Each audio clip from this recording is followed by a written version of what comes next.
And you're also moving to Mexico. Tell us about that.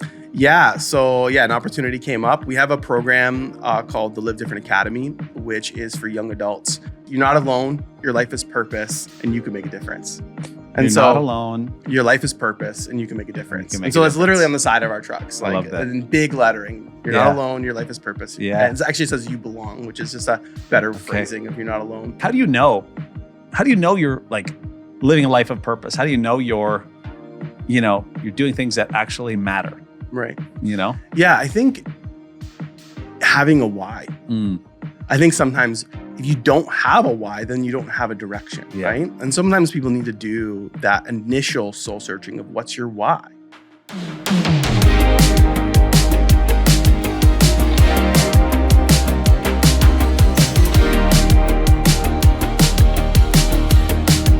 Well, hey everybody, and welcome back to the Help Me See show. On this show, we are so excited because we're building a community of people that are challenging limiting belief systems. We're choosing to see possibility, hearing stories. In fact, I have a great guest with me today. We're going to hear a part of his story about seeing possibility and hearing stories of others who are as well, and then pushing past the familiar. And these are all really the attributes we're trying to build in this community. And so I'm so glad that you're with us today. And I'm even more excited that I have a good friend of mine, Johnny Henderson, with us today as an amazing creative, a thought leader, somebody who's actually connected to an organization called Live Different, which we'll talk about here in a second. But Johnny, I'm so glad that you're here with us today. And I went very pastoral. I have three things that I love about you: your creativity, your ability to connect, and the way that you push past comfort. So these are my three. Very pastoral. Very pastoral of you. So I apologize for anyone who's really but I'm so excited to have you. So tell us a little bit about you, what you're doing right now. I know right now you work for Live Different. Tell us about that and sort of your role alongside of them. Yeah, absolutely. Me as a person, I'm a bit of a walking contradiction as a human. So I take the not serious things very not serious. Yes, yeah, you do. And so I know how to have fun. And, but I also, I have a heart and a passion to see people kind of step into their own and find their sense of purpose and belonging in the world. And so the way I activate that is through the organization Live Different that I work for. And my role is overseeing our youth programs in Canada. So we have a peer mentorship curriculum that we implement in schools. We also have a tour that travels full time, doing motivational assemblies across the country. I do motivational speaking myself, and activating young people in compassion and service. Ultimately, our goal is to get young people doing the thing that makes them come alive, that makes the world better. Cool. And so, that's what I do. So you do that. You also do comedy. Yeah. Which is amazing. Yeah. I love that you do that. I need to still catch a show, which I don't know if you're doing one before you leave. Yeah, I should. I've slowed down since we had the baby. Yes. So unfortunately, it's hard to convince the wife that it's a good idea for me to go to like a dive bar and talk to 20 people when she's got like a screaming baby, change diapers, two other children that all need attention. Yep. And so being a father, yeah, exactly. So it's been kind of took a little bit of a sideline here, but I still love doing that. You also do a lot of creative around just even production. Yeah. That's, I know, something we've kind of riffed on a little bit, some of that stuff. You're also a great presenter, and you've worked with us in our church as well for a season. But you're also one of our favorite hosts of all time, and you understand connection with people from an audience perspective better than anybody I've ever met, which is very sad. Wow, that's a big compliment. Because you're not here for an hour of Christmas, and I'm stressing out about it because you're one of our key people. So we'll have to figure out if we can fly you back in time. I don't know. And you're also moving to Mexico. Tell us about that.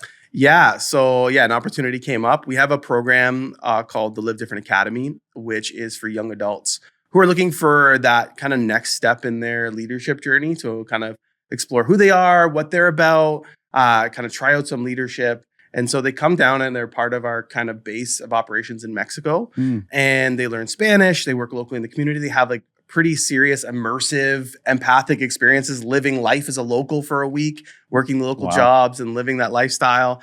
And do a bunch of leadership stuff. And so, we just needed someone to step in to lead that program for a season. And so, kind of put my hand up and would love to go down there. So I'll be doing double duty while I'm down there and overseeing what goes on in our Canadian programs, but also helping lead the academy. So, so I'll be down in the Baja just south of San Diego there on the west coast of Mexico. So this is what's really happening right here. You heard about the warm southern weather.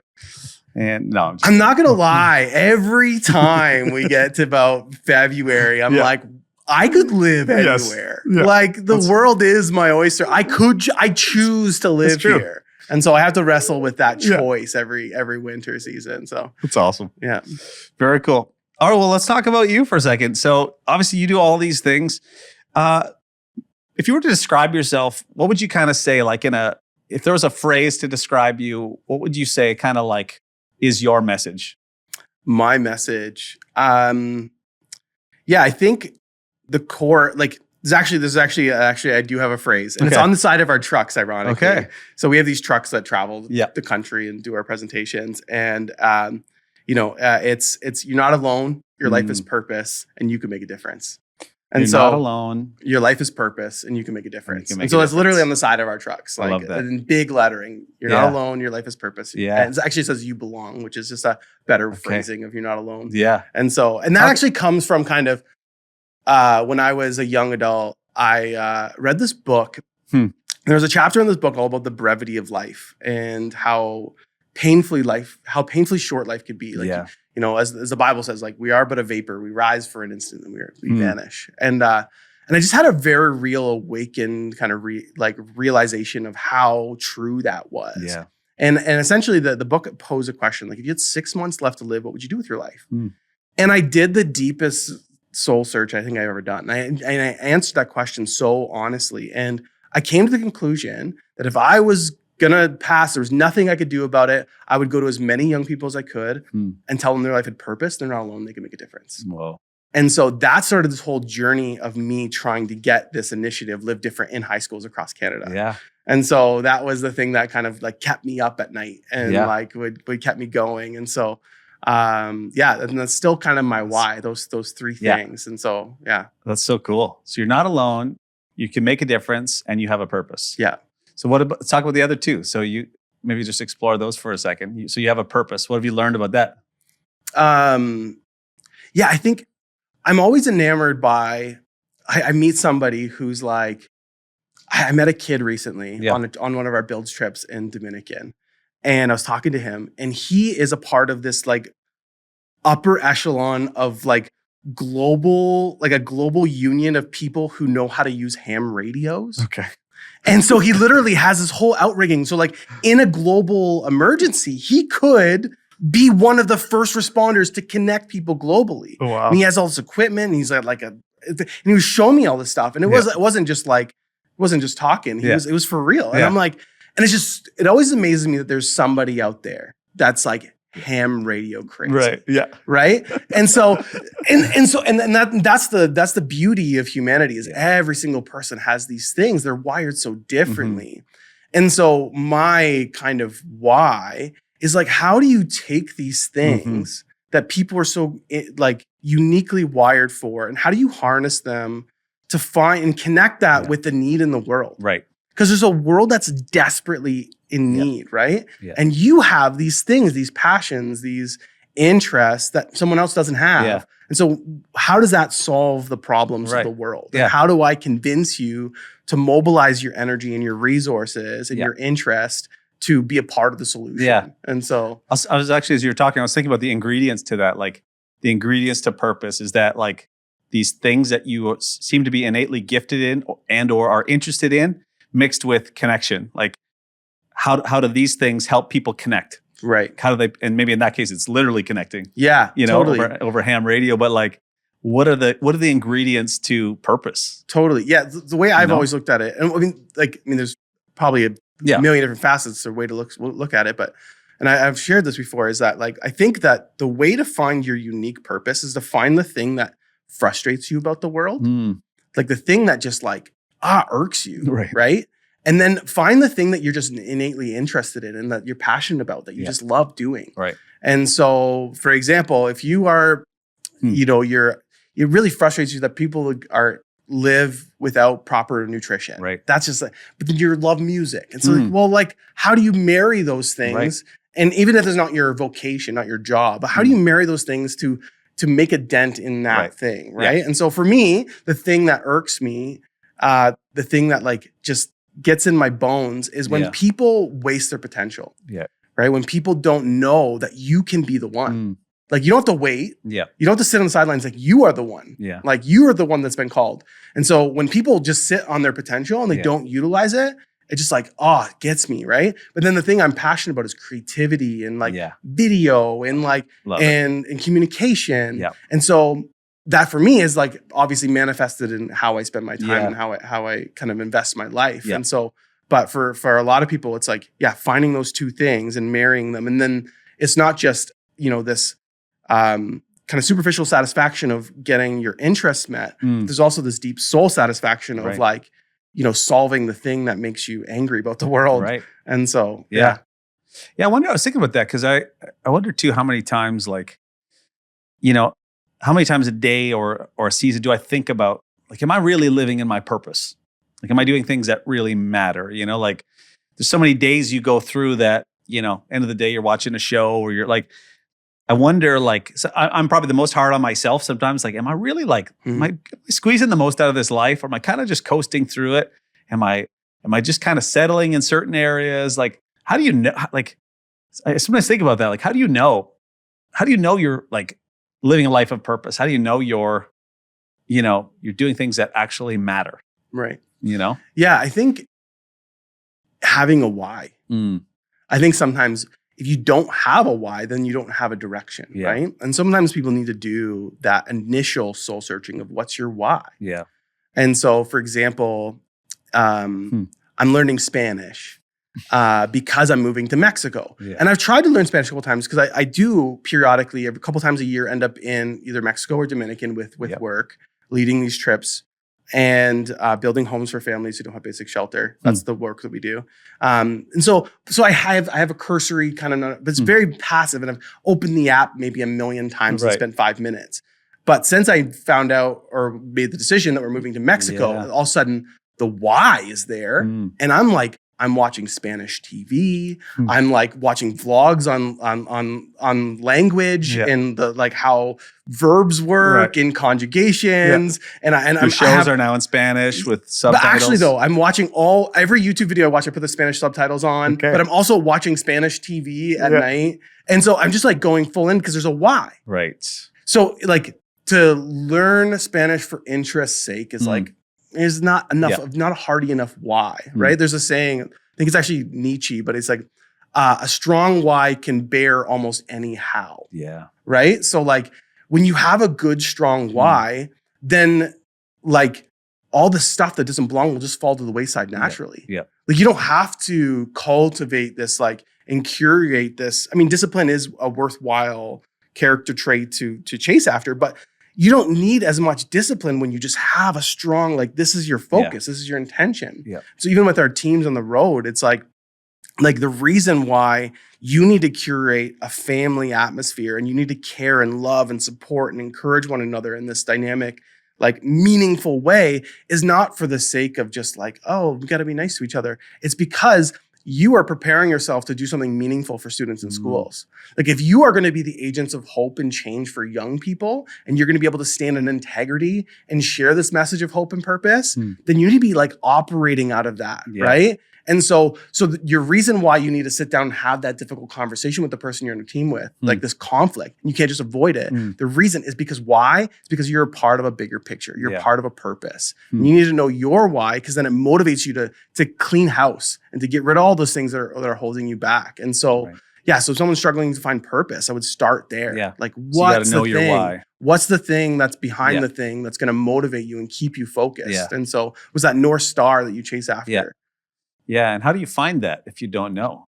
That's a great question. I honestly, probably talking to people that you trust and being open about it.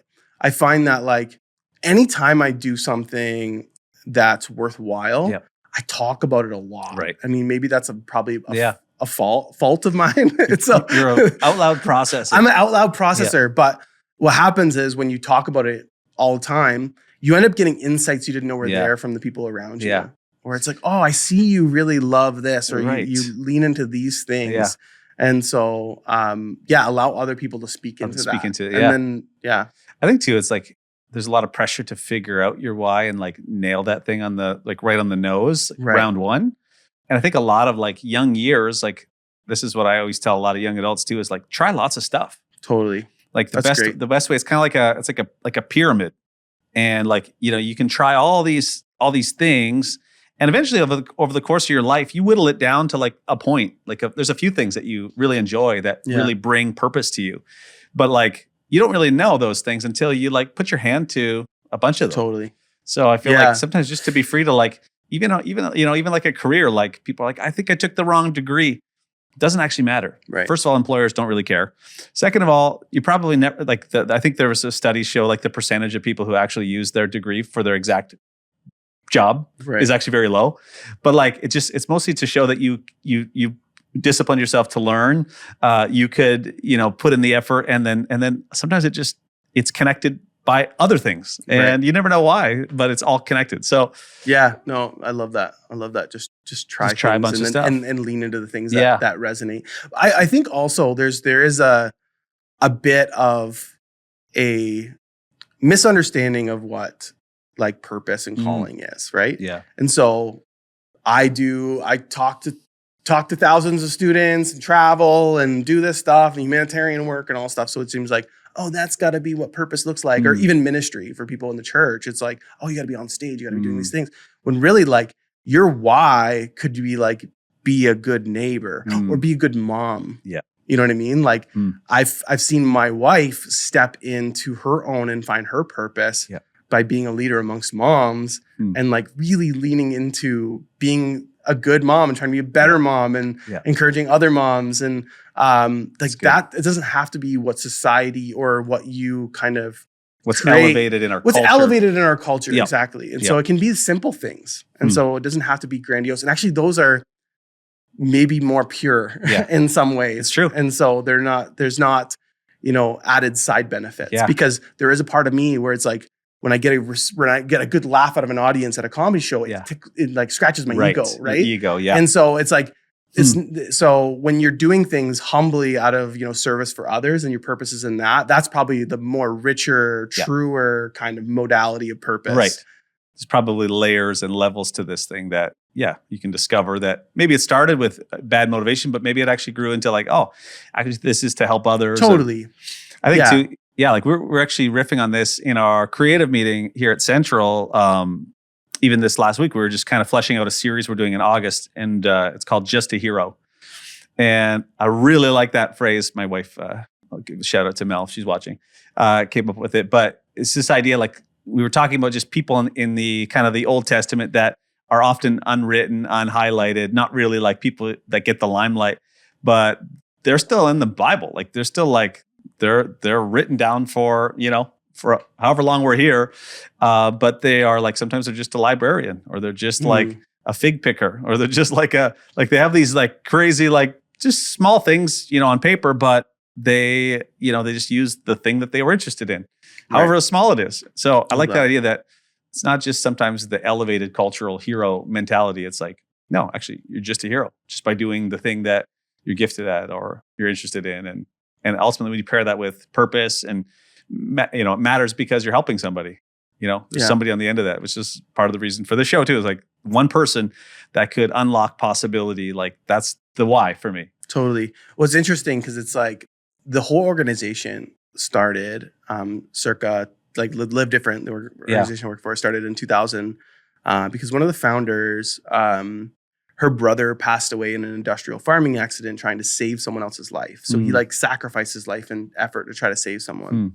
And then basically there was such an overwhelming outpouring of love and support at his funeral. Like there's just like so many people there. She just profoundly was impacted by the depth of revelation. This idea of like one person can make a difference. Like it is one, like it can be you. Yeah. You can be that. Right. One person can make a difference. And so she got that so deep in her heart that she basically was like, I need to get this message out, and started traveling in a Volkswagen van with, her husband and, one friend, and just started showing up at schools, like quite literally. Wow. Yeah. And so yeah, and now we're here 25 years later in this, Yeah. big organization with all these different kind of manifestations of that simple truth. So cool. But it starts like the people, a farmer Yeah.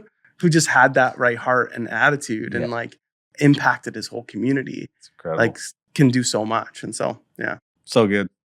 Okay, I want to shift gears a little bit. I want to talk to you about part of your craft. So you're like a true creative. Like whenever I see you put your hand to things, I just start seeing the wheels turning, and you're thinking about all the angles, and whether it is like a video piece or it's like you on video, like, because that's the thing is you actually do both. You do like you're actually you're creative on the edit side, on the cutting floor, on the like pre-production, but then you also are like in front of people. Your craft around maybe I want to speak to communication first. When you see the world, whether it's on a comedy stage, whether it's on a platform here, whether it's hosting in the lobby at Central, whether it's, doing something on a video, how do you view connection? Because you do it very like, and for you, I feel like you're thinking through everything. You see everything that's happening in the room, how people are feeling, what's going on in the space, what angle, what approach, what. I feel like there's nuance to it too for you, but like, what is that about you that like you love that and you somehow thrive at that? You're so good at that.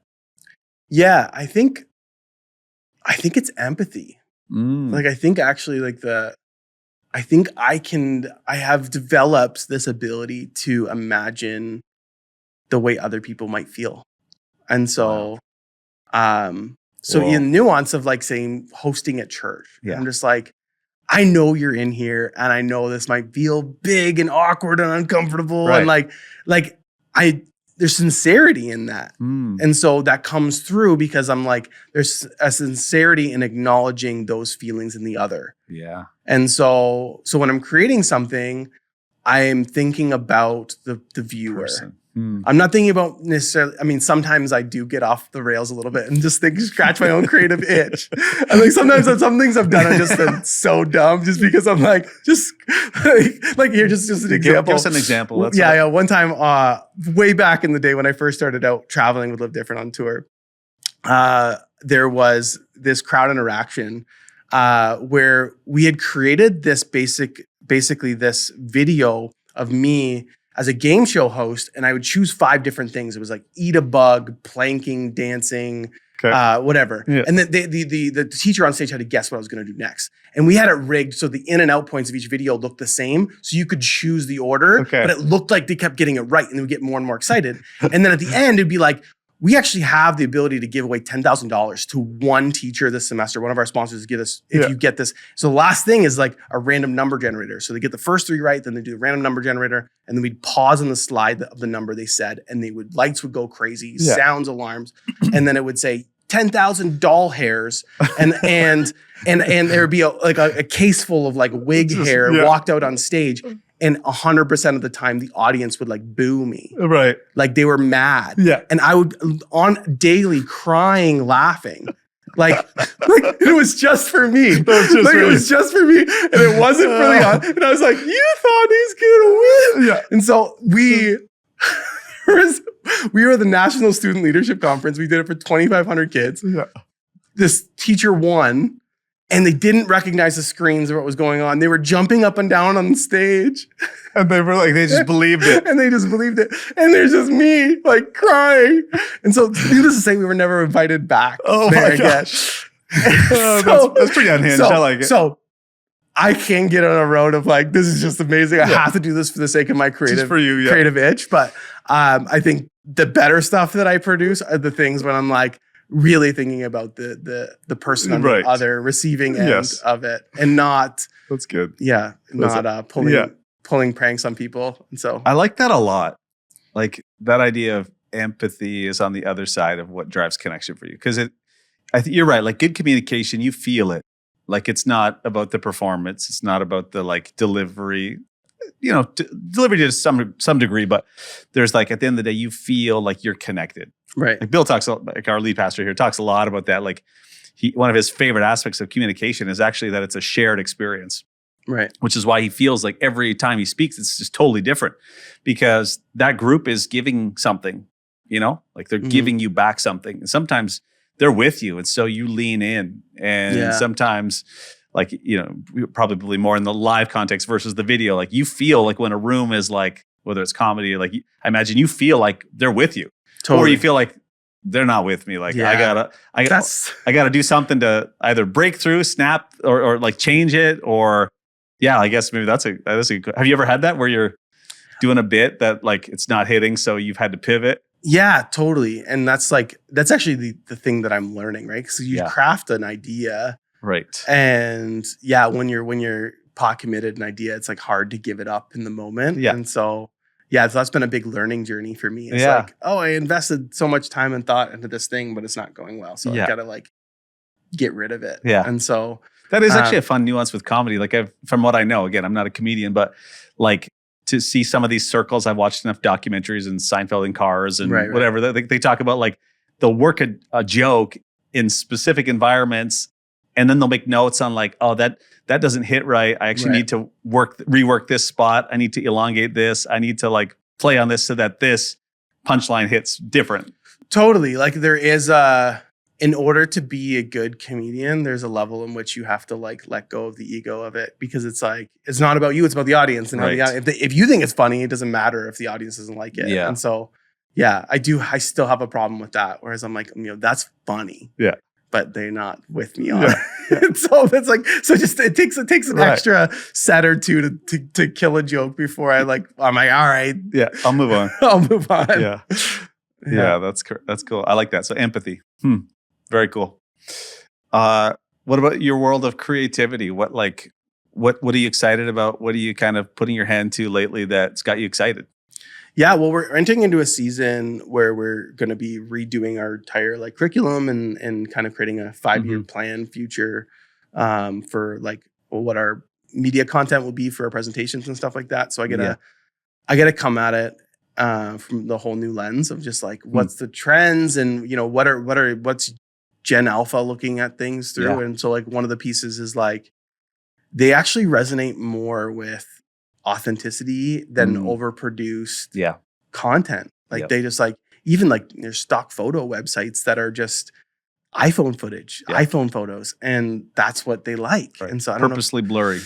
Or just like very candid and not overproduced, like not even great framing. And I'm just like, so how do you bring that element of authenticity in? And so, looking at like potentially casting youth from across North America to be a part of it in like a vlog style format to capture some of the like the messaging and content through just a different way to communicate the message instead of curating some more manicured content, but maybe bringing in that authenticity in a little bit from the youth voice. Right. So it's an interesting thing to get old. Yeah, like it is. It's tough. Like we all had our version of authentic. Right. And it was all different. Like Brady and I were, good buddy and I were talking about, for us, it was like, there was like iStock, but then there was like the version that we liked it, but it was still like a well presented, there was still like a clean cinematic kind of vibe. We weren't able to film cinematic until like, I don't even know when. I got my first Canon like 5D Mark II, and it was like I could shoot like with depth of field. That was never a thing that we could do. Right. So when we discovered that, it was like oh wow, like that was it. And then you're right, like the next gen is like, like something like this even is like, that's a little too manicured. Like get outside, get by a window. We're not looking for this like polished kind of thing. We want that authenticity. But at the end of the day, it's their version of like they've been produced to, it's blasted at them every angle. So I think we're hungry for authenticity, and probably beneath that is connection. Totally. That's at the end of the day what it is. So you're just being sold stuff every second. Yeah. And so it's like, stop selling me. Right. And so I think that there is like what does circumvent that with anybody is like when something is just like really well done. It doesn't matter if it's overproduced or whatever. If there's a good story, there's a good why, there's a good heart behind it, and it's well done. Like I think that it kind of doesn't matter if like, it's true. Everyone will resonate with it regardless.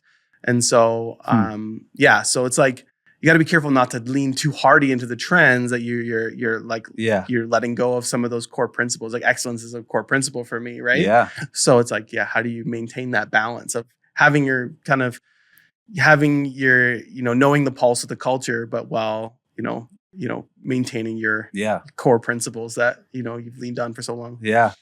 I don't know quite how to do that yet, I don't think. Yeah. Because I have the same. Like I want, like, excellence is a high one, but authenticity is a high value for me too. I don't want to just, like, to me, it's not just put on a show, put on a performance. I want to marry constantly this, like, my hands and my heart, that things are really good with my hands, but it feels like authentic to me as well. So Right. that's an interesting one to kind of navigate. Yeah. Yeah. I think like I'm leaning more and more to authenticity being like one of the higher core values. Yeah. I saw this thing recently, and again, this is maybe a little too wooey. But it was just like this thing where they did a study, and again, I don't know where this comes from. Yeah. Like I wouldn't put too much weight on it, but they did like put someone in a Faraday cage, and they had a way to like monitor energy from the person. Okay. And authenticity was off the charts versus everything else. Even love was like noticeably increased over other emotions, but authenticity was the one that, like, you radiate the most energy from. And so again, I don't know if that's, but I just like, I resonated with that because I'm like, I feel that like there's something when you're having like a rich, authentic moment with somebody or an audience in the creative setting, it's magic. There's something there where it's like, you innately, intrinsically connect with it. Right. And so the more authentic moments that we can have and create, I think the world's just better for it, And so I think that is the catalyst for a lot of things in this arena of possibility, that, like, it's led by authenticity within yourself. It's going like, what do I really care about? What really matters? Like, that is about like the deep soul search. But then it also, I think it begins to grow into, obviously the things that you do, the people you surround yourself with, the things that you highlight and value. Authenticity, there's something so rich about that I haven't really maybe spent as much time thinking about, but I do think it's like, it's something we're so desperate for, because I think a lot of things maybe don't feel authentic. Maybe that's the reason we're hungry for it, because it feels like I'm being sold something, or somebody's putting on something in front of me, or it's another influencer who just has like kind of a persona, but like they're miserable on the side. Like, but like authenticity is like, it's like at the core of like humanity. It's like who I really, really am. And we're hungry for that in ourselves. And I think we're hungry to know that, to be connected to that in others. Totally. Yeah. And I think it's often that selling is products, but sometimes it's even ideologies, right? When it's like, when I can sense that the objective in the conversation is for me to adopt your ideology, I shut down. Right. Whereas like, tell me your story and tell me like your why and the thing behind the thing that's motivating this, like, that will convince me of your perspective more so than you trying to craft an argument or craft media or craft a creative piece that's trying to kind of convince me. And so something that we lean into heavily with Live Different, and is a core of my heart and philosophy, is just storytelling. Because a story is a three-dimensional something that the audience member can walk and step into, or a person in a conversation, and they can, in the story, imagine themselves as the protagonist or the antagonist or the bystander, and they can like see it from other dimensions. And as I often share my story and stories from my life, it's crazy. People like having a life experience that doesn't relate to it at all, but they gain and garner so much wisdom from that story just because they find themselves in it. And so, and when you see yourself in that story. Yes, exactly. And then when you find yourself in this three-dimensional space of someone else's story, and you look around and you see the wisdom and you find this and you find that, and they're not spelling it out for you. Here's point A, point B, here's point C. It's so much more rich of like a revelation, understanding, and lesson that they learn. And so, so I think authenticity and storytelling are definitely like married in that way, and creatively drive me for sure. Yeah. I heard a cool story this a couple weeks ago. I was in Lithuania, and we were doing this walking tour, and this girl, she's probably like 25, maybe 30 years old. She's giving us this tour, and she's telling us all these different facts about Lithuania. It's real fascinating. And And it's funny because I was like, this is my place. Like the food we were eating, I was like, this is like my Mennonite roots. I feel like I've always seen you as Lithuanian. I was like, I think I'm from here. I told Britt, I literally looked at my roots. I do have some Lithuanian background, which is kind of funny. But I was like, these are my people. But anyway, she's telling us, she's like, well, fun fact. She's like, Lithuanians are the 19th happiest country in the world. And so this is along the lines of storytelling, right? She's 19th happiest. She's like, we found out we were happier than Latvia, which we were 20th. And then when we found out we're happier than Latvia, it made us 19th happiest. So we're now that 19th happiest country. I don't know how you determine this. And so I asked her, I said, like, how do you know, or why are you guys so happy? Like, how did you determine that? Or like, why are you so happy? And she's like, well, we've been a country, like we've been a nation for 700 years, but we've only been a country for the last 35. So she's like, perspective. And it was just funny because I saw myself even in her story in that moment that I was like, how quickly do, you drift towards unhappiness, you drift towards a perspective that is like, all the things that we don't have or the things that could be better. But I'm resonating with your story because as she was telling her story, I was like, oh yeah, I'm actually part of this 3-dimensional story. I'm part of the story that I have the capacity to drift towards like, I wish the economy was this. I wish the leadership was this. Whatever you want to fill in the blank. Right. And it was like, oh yeah, perspective. Interesting. Totally. Yeah. And so yeah, there's something powerful about storytelling that does connect us. And we see each other, I think, in the story, even if we have so little connection. I don't speak Lithuanian. Right.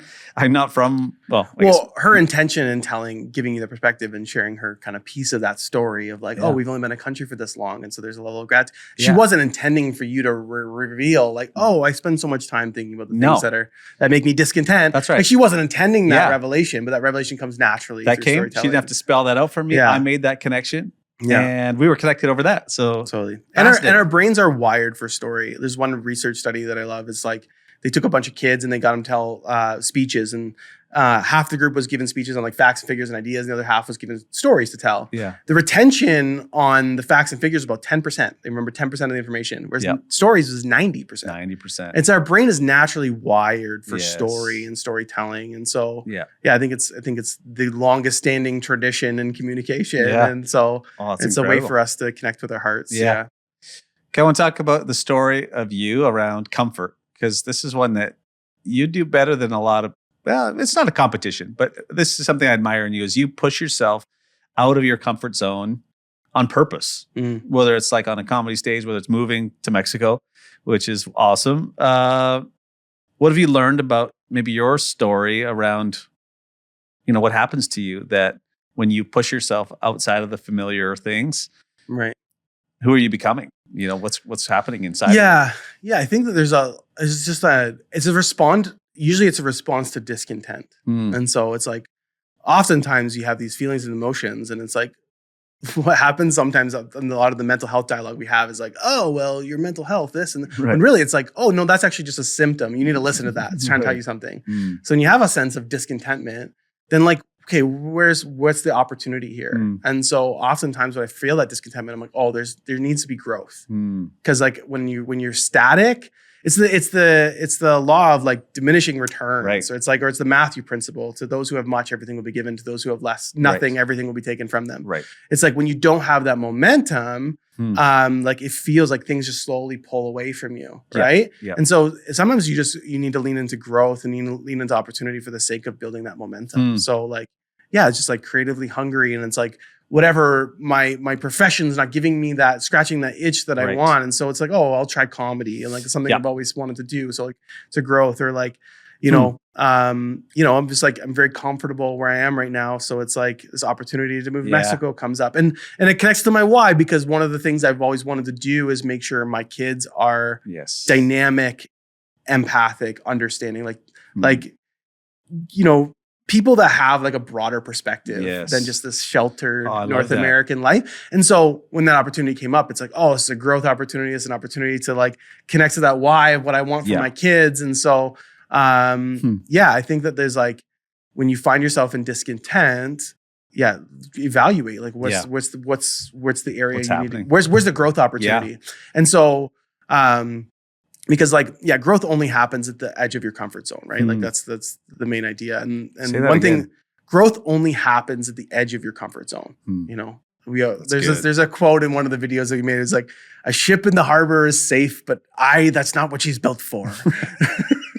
But it's this idea that like, you know, the actual, and this is like the science behind it is that like, there's distress, which is not good for you, right? Where you're in like this point of like turmoil and chaos and disorder.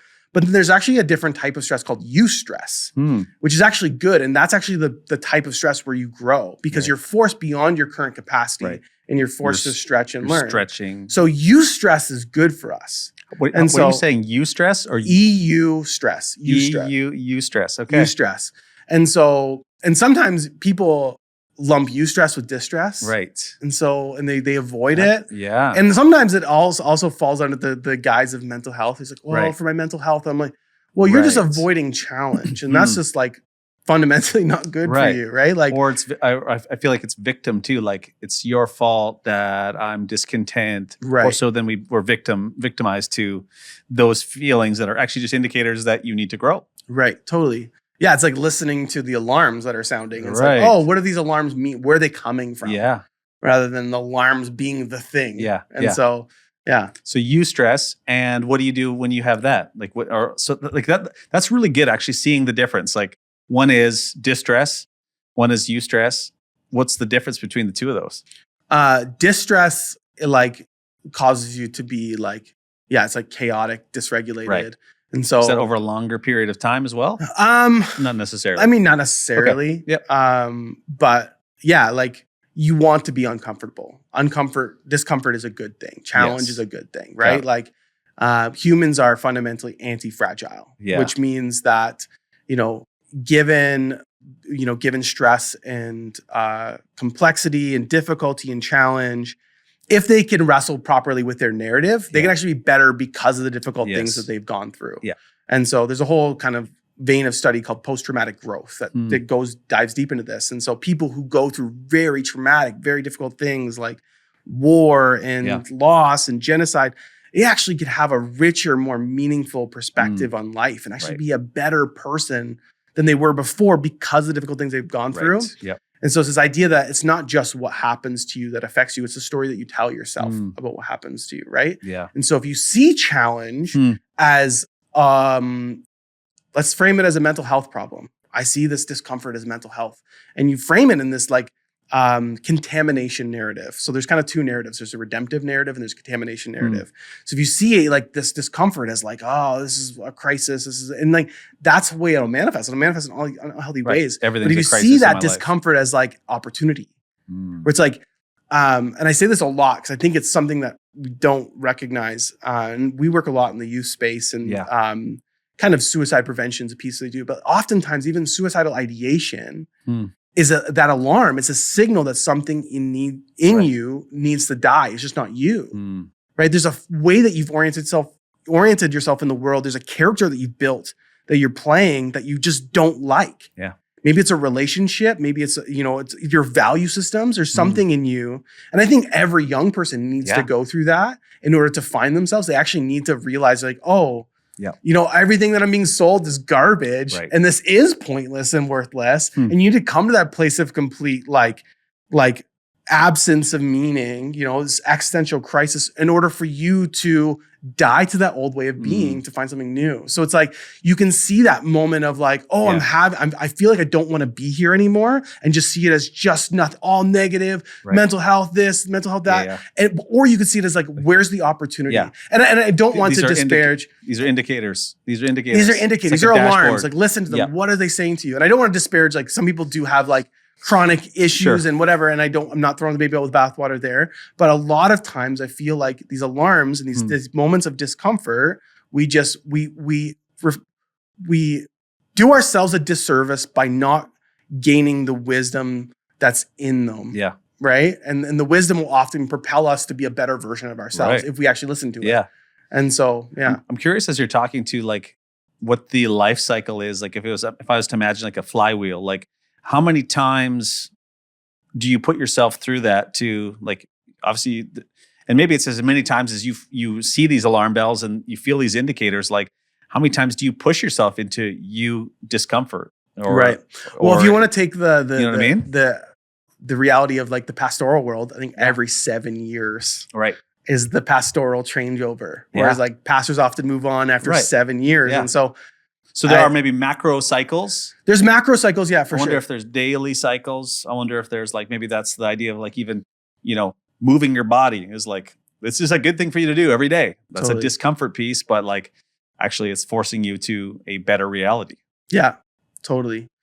I wonder too, like I was thinking of sometimes recognizing where you are in kind of that flywheel cycle of like, sometimes there are where you are being more productive, you're growing in your skill sets, you're going up and to the right, you're making the world a better place.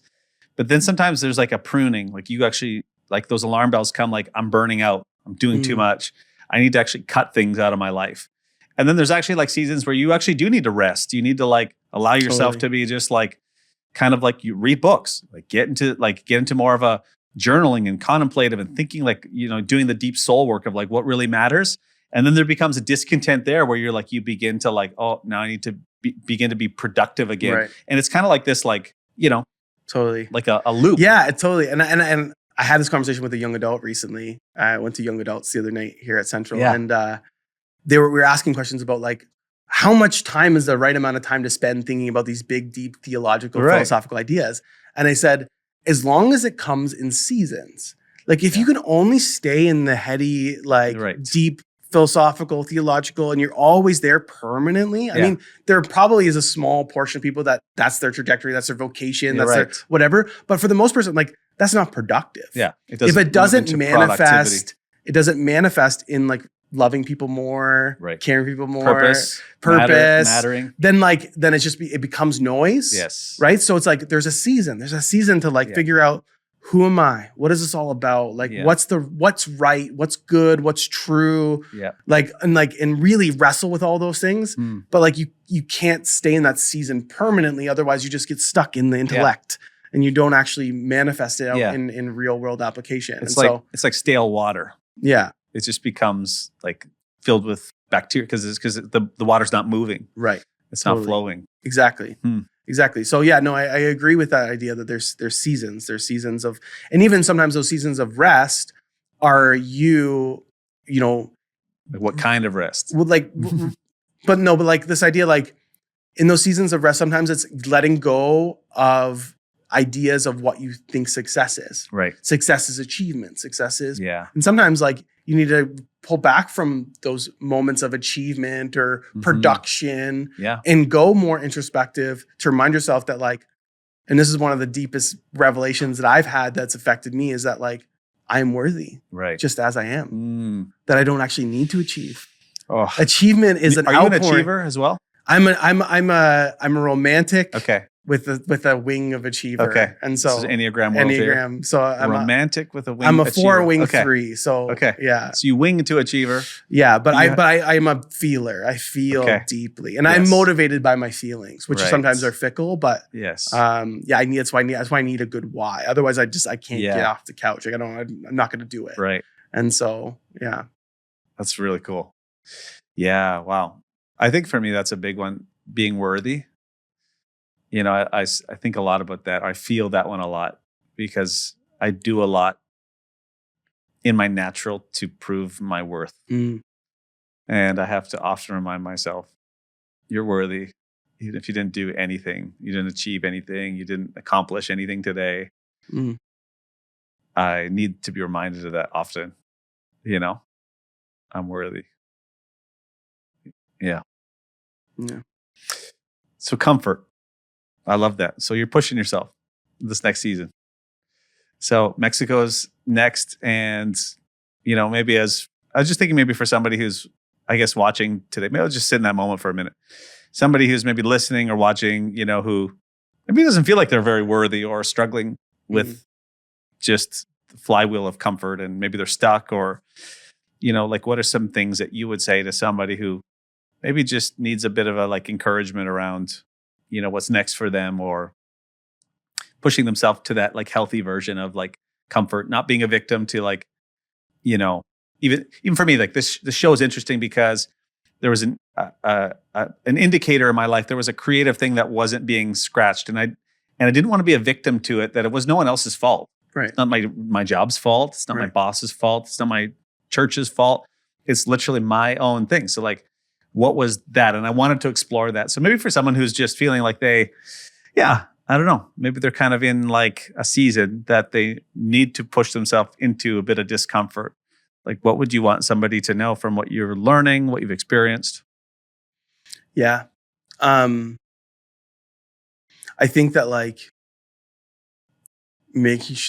getting that foundation sorted is the most important, because like when a rocket launches off a crooked launching pad, it's not going to go where you don't want it to go. And so do the deep so soul. like if you are eagerly pursuing achievement for the sake of proving your worth to someone else, or trying to scratch the itch that the ego calls out in you, that it's not actually for something good or noble, or like, I think you've got to start there, right?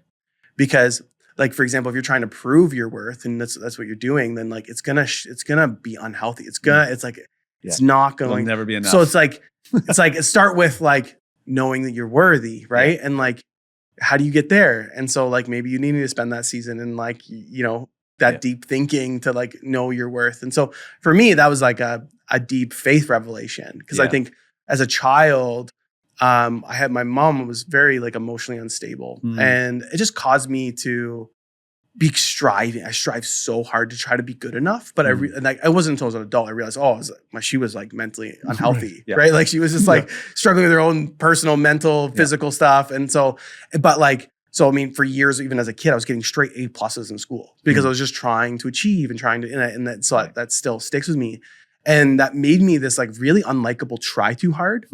And so I had very few friends, and like I was very off-putting in a lot of situations until I had this faith revelation. And the biggest thing for me that fundamentally shifted my launching pad, that pushed me, that allowed me to use that energy to be towards something meaningful, was realizing that like, I don't have to earn it.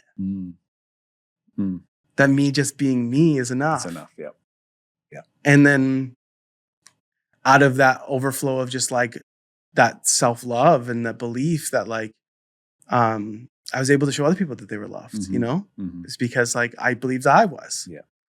And so, so I mean, like, maybe is the starting point is just knowing that like, you're enough. Yeah. Achieve and grow and like, and listen to those signals of discomfort. Yep. But like, know that you're enough just as is. Right. That like, you don't actually need to do those things. Like it's good for you, and it'd be good for the world if you do those things, but you don't need to. Yeah. Like, you're loved and you're enough just as you are. That's so good. And and then if you can harness that energy out of that revelation and that foundation, then like, try your hand at things like you said, and talk to the people around you, and listen to those alarms in your life that are signaling that there needs to be growth, and respond. Oh, that's so freeing. I love that. I hear you saying, know your why. So figure that out. Fight for that. Find a way to understand and experience and believe that you're enough. If you don't feel like you're enough, do some soul work. Get some good people around you. I know for us, that has been a big faith piece, is like when you know that God sees you and you are enough. That's pretty profound, And then I like that. Pay attention to indicators of like, okay, where am I experiencing discontent? Where are the things that are like, this is frustrating me. I don't like this about the world. Know that there's nothing wrong with you. Actually, you were created to move, to put your hand to that, make a difference, and then just try lots of stuff. What a freeing what a freeing way to live. If you can embrace those 4 things. Totally. I mean, think of like the people that could be freed to just, like, it's just like, I feel like that's like a weight. Totally. Yeah, because sometimes we think that there's this tightrope we have to walk on in our purpose, right? Whereas if we have to make every step correct, when it's like, that's not the nature of reality. Like, like even you look at it through the lens of like a faith lens, like God doesn't need you to walk on a tightrope. Like, Yeah. he is so beyond our comprehension that, like, Hmm. he makes a way where there is no way, Yeah, right? And he yeah. makes steps where, like, you would never have seen a step. And Yeah. he brings purpose and meaning into all things. You Yeah. give him whatever you want to give him and he'll use it. Like, it's just the nature of God. And so, yeah. So, like, wherever you're at, just like, you know, here you go. What do we got? What can we use? Yeah. What can we do? Yeah. And that's enough. And that's good. And so, yeah. That's beautiful. I'm gonna take that away. I like that. Know your why. Understand that you're enough. Pay attention to the indicators, and then just try a bunch of things, and just submit it to God. God, what do you want to do with this? What do you want to discover together? What do you want to dream together? What do you want to come up with? What do we want to experience in this life and do? And how do we want to make the world better? And just begin to dream, you know, like to me, that's such a beautiful outlook on this life. So that's great. Obviously you got Mexico coming up next, but yeah, anything else that, like, when you think about the future, maybe as we'll kind of end on this, but what are you most excited about? Like, 'cause how old are you now? 36. 36. Okay. Yeah. So you got lots of life, but, like, God willing. But, like, what are you excited about when it comes to, like, you got lots of life left. Like, what's the future hold for you? What do you like when you think ahead to, like, the future? What makes you excited about what's going to be, what could be? Yeah, talk about the future. Yeah. I mean, what are you hoping for, I guess? Like, what do you like? Yeah, Does that kind of make sense? I'm totally sold on this idea of, helping people be activated in their purpose and utilizing their thing to solve the world's problems. Like, that's a very strong, like, why for me. And so, that compels you towards. Yeah, it compels me. So I think the thing that excites me is just doing that more. Cool. Yeah. And so, it's interesting because it's like, there is a level of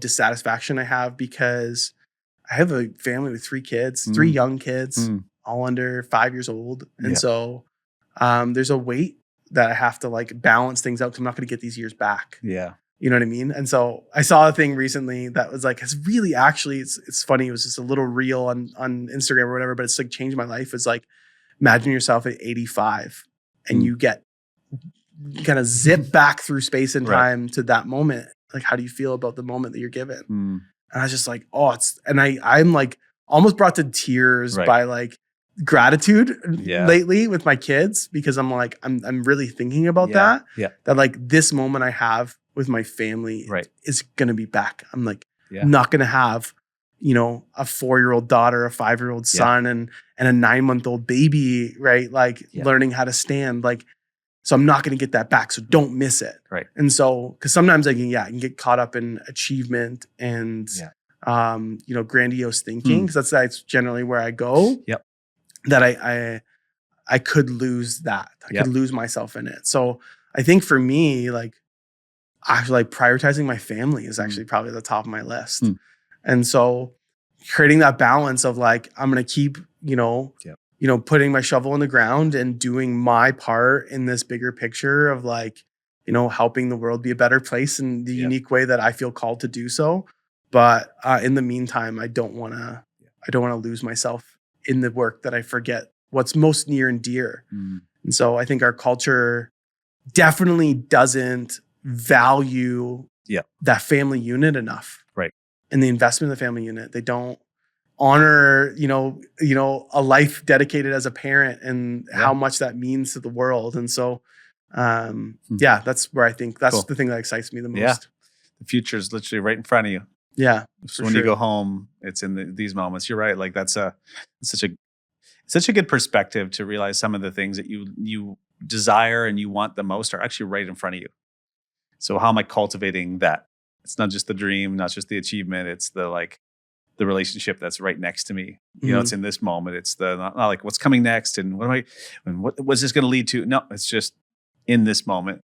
This is the beautiful thing that God has for me in this moment, to connect, to be encouraged, to be an encouragement, to raise these kids and to be present, knowing that I'm not going to get very many more of these moments. So can I just be here in it with them and to be present and to see them is interesting to choose to, like, it's such a wild thing we have to almost tell ourselves. Like, I remember even as a young dad coming home, and I'd have to sometimes tell myself, like, you're going into dad mode, you're dad mode right now, like pull into the driveway. And I had to actually turn my brain into like, like don't miss this. Don't miss this. Yeah. Don't And it's harder when you really like what you do. Yeah. Like I'd be happy to work on the evening sometimes because I'm just like, I'm so into a project. I love to work. It's great. Yeah. And so, I always had the 90s picture of the dad who hated his work and kind of left his family on the sidelines and was like disgruntled and was always angry. Yeah. But I never thought of a reality where it's like, I actually love my work and could find myself kind of caught up in it all the time. And so, there's that reminder of like, seeing the things that are most important right in front of you. Yeah, exactly. Yeah. Well, thank you, man, so much for being on the show. I think a lot of people are going to be encouraged because, I think for us, it's easy to miss, the things that are most important. It's easy to sometimes just coast by. And I think I'm inspired by the way that you're being really intentional, intentional about your time with your family. You're being intentional about experiences that they would have a wider perspective. Your life is beyond yourself. You've fought to understand your why. You're listening to the indicators.